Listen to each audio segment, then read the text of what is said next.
ल अब चाहिँ हाम्रो श्रमदान कार्यक्रम सुरु हुन लागेको छ साथीहरू। देख्न सक्नुहुन्छ सङ्घ सभाका श्रमदाताहरू आदि बाहिर निस्किसक्नु भएको छ भने आदि भित्र टी सर्ट लिँदै हुनुहुन्छ। टी सर्ट बाँड्ने क्रम भित्र जारी नै छ, त्यसैले आदि साथीहरू भित्रै हुनुहुन्छ। अब चाहिँ हामी फिल्डमा उत्रिन लागेका छौँ है त साथीहरू। हाल भाइ चाहिँ अहिले मलेसियामा हुनुहुन्छ। उहाँको परिवारले चाहिँ हामीलाई 50,000 बराबरको 140 पिस टी सर्ट स्पोन्सर गर्नुभएको छ। उहाँहरू जस्तो एकदमै मनको धनी हाम्रो महान विचार हुनुहुने हर्क साम्पाङ भाइ र रत्नकुमारी बहिनीलाई हाम्रो सङ्घसभा जिल्ला श्रम संस्कृति पार्टीको सम्पूर्ण टिमबाट खादबारी नगरपालिका हाम्रो खोइ त तारा भाइ खादबारी नगरपालिकाको टिमलाई नै हस्तान्तरण गर्नुभएको छ। हामीले एकचोटि तालीले स्वागत गर्नुपर्छ। हामीले यो टी सर्ट आज उहाँको रत्नकुमारी बहिनीको हातबाट लिएका छौँ। यहाँहरू सम्पूर्ण उपस्थित श्रमदाताज्यूहरूले जोरदार तालीले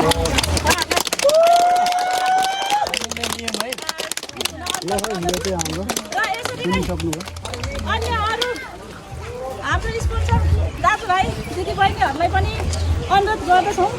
हामी निरन्तर रूपले सङ्घसभा जिल्लालाई माटोमय बनाउनको लागि लागिरहेका छौँ र श्रमदान पनि हामीले चलाइरहेका छौँ।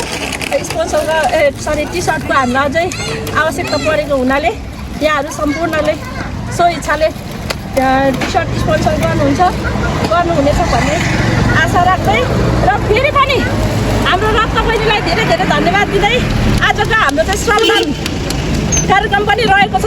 हामीले खादबारीको टुडी खेलबाट चाहिँ बजार हुँदै हामी माथि सरसफाइ कार्यक्रममा जोडिएका छौँ र सबैजना दाजुभाइहरूलाई अब हामी श्रमदानतिर पनि लागौँ। हाम्रो नाना पनि आउनु भएको छ र दिदीबहिनी भाउजू बहिनीहरू सबै अनुरोध गरे अब हामी श्रमदानको लागि पनि जाउँ र यति भन्दै जय देश जय माटो भन्न चाहे।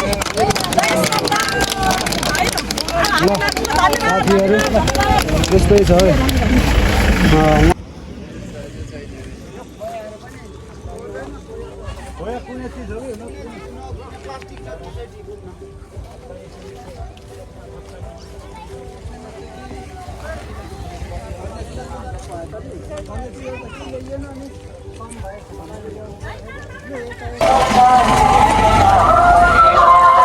ल धमाधम हाम्रो श्रमदान कार्यक्रम चलिरहेको छ है। यहाँ देख्न सक्नुहुन्छ योभन्दा थोरै माथि टुडी खेल्छ, त्यहाँबाट यहाँबाट थोरै मुनि काउन्टर जहाँ चाहिँ अत्याधिक मात्रामा फोहोर देख्न सक्छौँ साथीहरू। हामी उक्त फोहोरलाई चाहिँ व्यवस्थापनको लागि हामी यसरी जुटिरहेका छौँ। देख्न सक्नुहुन्छ हामी हाम्रो चिचिलाबाट पनि हुनुहुन्छ हाम्रो नारायण दाई र म पनि चिचिलाबाटै आज उपस्थित भएको छु। हाम्रो श्रमदानहरू श्रमदाताहरू चाहिँ सरसफाइ गर्दै गर्दै अगाडि बढिरहनु भएको छ। ल देख्न सक्नुहुन्छ तपाईँहरूले यहाँनिर यसरी वर्षौँदेखि फोहोर चाहिँ यहाँनिर रोडको छेउमा जम्मा गर्ने काम चाहिँ भएको रहेछ र खादबारीबाट काउन्टर नजिकै कसैले हेर्दै हुनुहुन्छ भने तपाईँहरूले यो टाइपको अमानवीय व्यवहार चाहिँ नगर्नु होला है त। देश सबैको हो।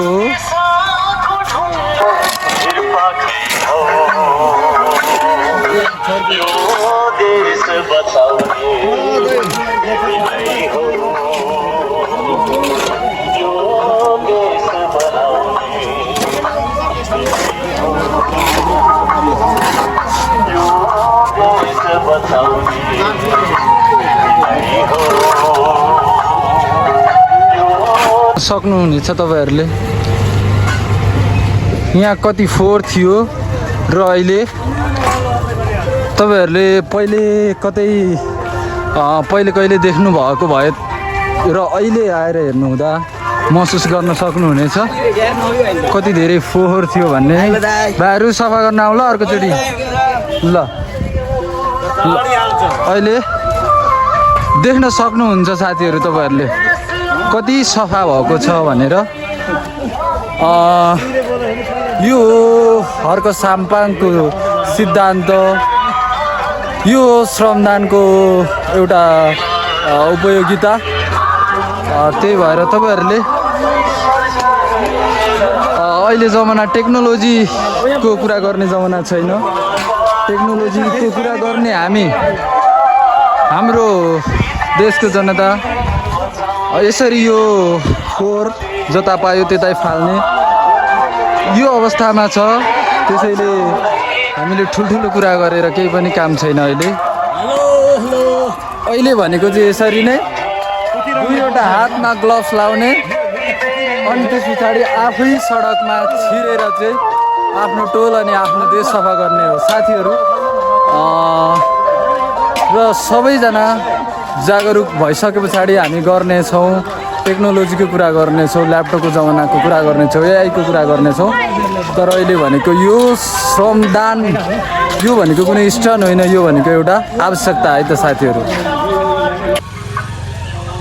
ल हामी जिल्ला अस्पताल काउन्टरबाट सरसफाइ गर्दै गर्दै जिल्ला अस्पतालको नजिक आइपुगिसकेका छौँ। यहाँनिर हाम्रो श्रमदाताज्यूहरू चाहिँ धमाधम फोहोर प्लास्टिकहरू विशेष गरेर नकुहिने चिजहरू जसमा प्लास्टिक भयो, सिसा भयो, यस्तो चिजहरूलाई चाहिँ टिप्दै हिँड्दै हुनुहुन्छ।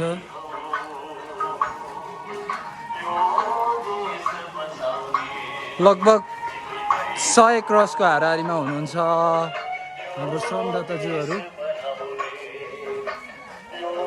बुझ्ने त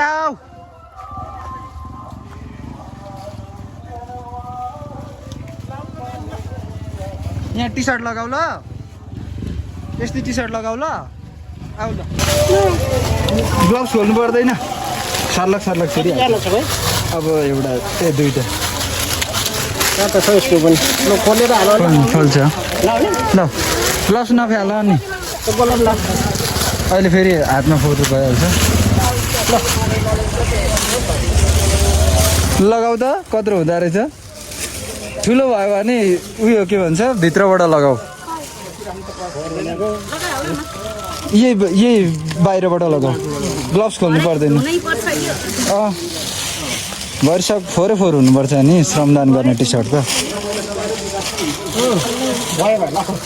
ल ठिक छ। तिमी पनि लगाऊ त।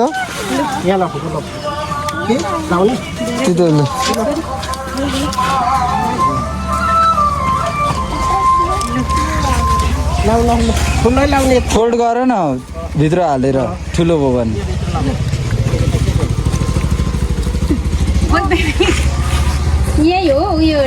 ल हामी काउन्टरबाट जिल्ला अस्पताल घुम्दै अहिले यहाँनिर महाकवि भानुचोकमा आइपुगिसकेका छौँ।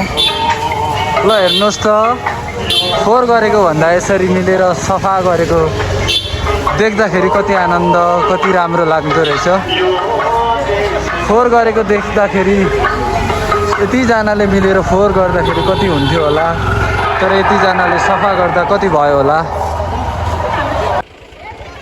ल एकचोटि सबैले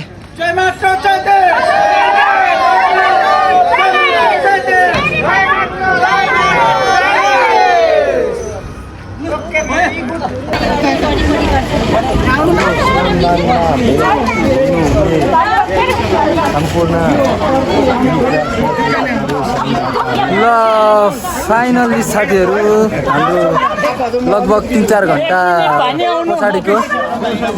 घन्टा पछाडिको श्रमदान पछाडि हाम्रो एकछिन फोटो सेसन चल्यो। त्यस पछाडि हामीले अब चाहिँ थोरै चियापान गर्छौँ र हामी छुट्टिन्छौँ साथीहरू। ल यस्तै छ साथीहरू है। अब देश जाग्नुपर्छ, सम्पूर्णले श्रमदान गर्नुपर्छ र आफ्नो ठाउँ सँगसँगै आफ्नो देश बनाउनमा जुट्नुपर्छ। जय माटो जय देश।